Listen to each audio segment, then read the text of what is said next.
Read before we start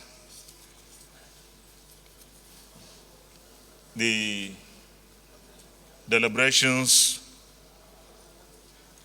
on our second year anniversary. My distinguished colleagues, this will be the last plenary session that will hold in the first half of the life of this 9th Assembly or 9th Senate. On Friday, June 11, we'll be marking the second anniversary of our inauguration in this hallowed chamber. This special session is therefore an occasion for us to assess our parliamentary service delivery to the people of Nigeria, our country, in the last 2 years.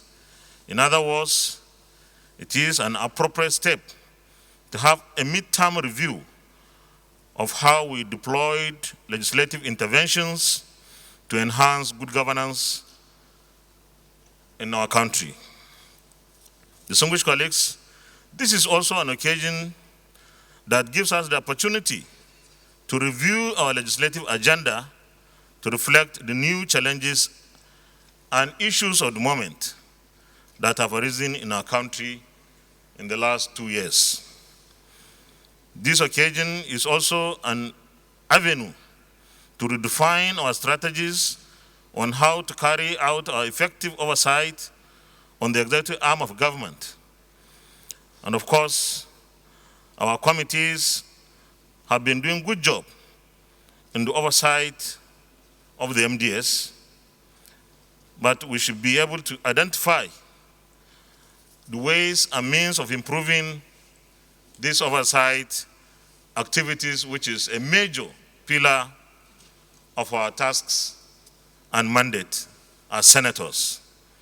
This is also an opportunity to renew, recommit, and dedicate ourselves to representing our senatorial districts in this chamber. In other words, this special session is for us to totally reflect on the discharge of our mandate to our people. Distinguished colleagues, we are halfway into our tenure, as we all know, and our country is facing numerous challenges, and our citizens need us to continue to provide the needed parliamentary interventions for the remainder of the 2 years of this term. In this regard, we need to listen to the voices of the people and also listen to the silence of our citizens who are quiet and they are in the majority.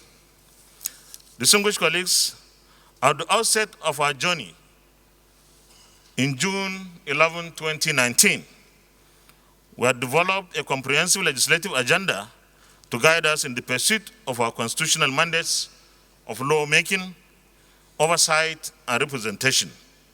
We recall that the agenda was developed against the backdrop of underperforming economy when we came in, security challenges, unemployment, and a myriad of other socio-economic problems.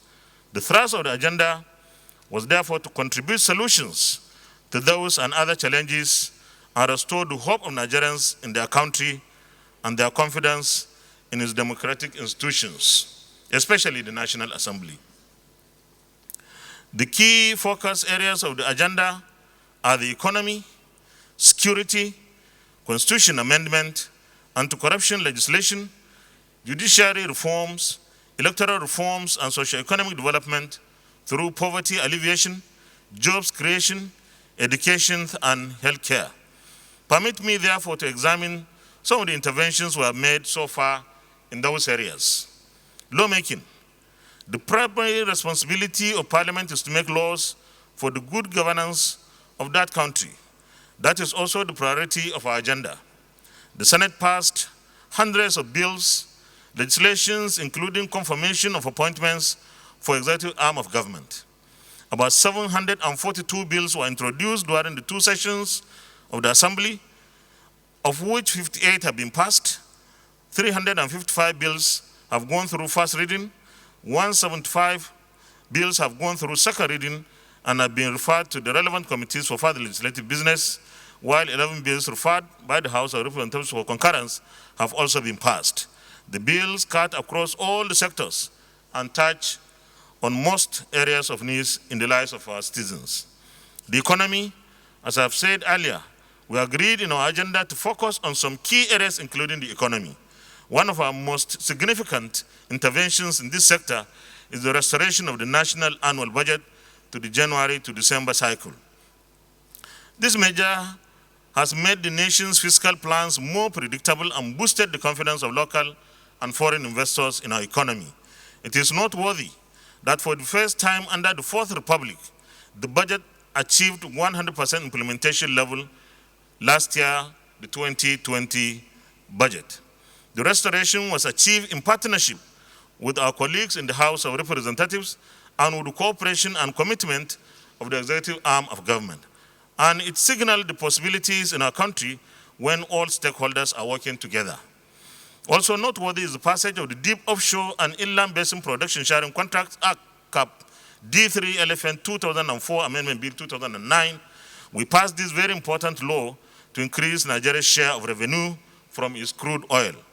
In other laws that we passed are having significant impacts on the economy include the Finance Bill 2019, Nigeria Tax and Fiscal Law, SB 140, which amended 7 existing tax laws. In our legislative agenda, we had also promised to create a legal environment conducive for ease of doing business.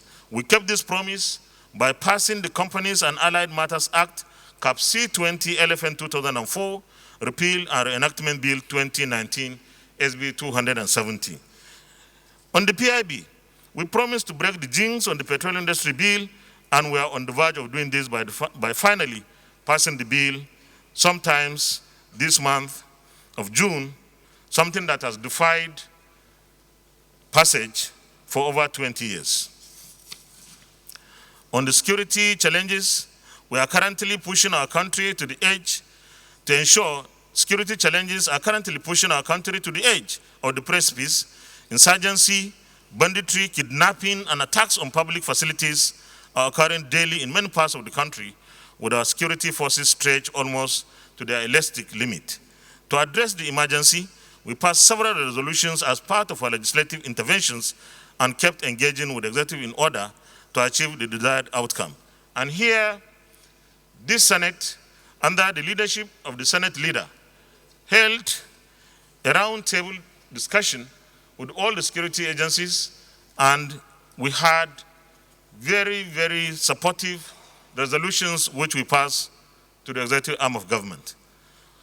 On constitution amendment, the review of the 1999 Constitution has started in earnest, and of course, we had public hearings across the country in all the 6 geopolitical zones. In this respect, our Committee on the Constitution Review, having done the public hearings across the 6 geopolitical zones and also holding the national public hearing, is working assiduously on putting the report for this Senate to consider. And we are expecting that before we go on our annual summer recess in July, the Senate, working together with the House of Representatives, will vote on the issues that will be brought before it as a result of our public hearing. It is in line with the desire of our people to provide opportunities for Nigerians to express their views on issues that they feel very strongly about, that when we are able to consider those reports, we should be able to see areas of consensus and vote accordingly to ensure that we make governance better, that we make the Nigerian life secured and the property protected. On the electoral reform, our electoral process has shown remarkable improvement in the Fourth Republic since 1999, with the cycle now virtually stable. In 2023, we shall have the 7th regular cycle of general elections, the longest duration in the history of our nation. Despite the progress, gaps and inadequacies have been identified in the process. The electoral reform bill We seek to address these gaps, and we have committed ourselves to passing the bill before we go on our annual summer recess also. Our committee on INEC has done a tremendous job, and they work together with their counterpart in the House of Representatives to ensure that we are on the same page. On anti-corruption, the fight against corruption is critical to the progress of Nigeria and is a key point in the agenda of the All Progressives Congress led federal government, the All Progressives Congress led federal government of President Muhammadu Buhari. As part of our commitment to the success of the fight, we passed the Chartered Institute of Forensic Investigative Professionals of Nigeria to boost institutional capacity for fighting corruption in Nigeria. We believe that the new institute will provide the kind of services that can nip corruption in the bud in both the public and private sectors. We had earlier passed the Public Procurement Act 2007 Amendment Bill 2019 and the Public Procurement Act 2007 Amendment Bill SB 158, also to block the avenues for corruption in the procurement process by the MDAs. One of the developments we did not foresee at the inception of the Ninth Assembly was the outbreak of the COVID-19 pandemic. The disease caught the entire world by surprise and wreaked havoc on economies, large and small.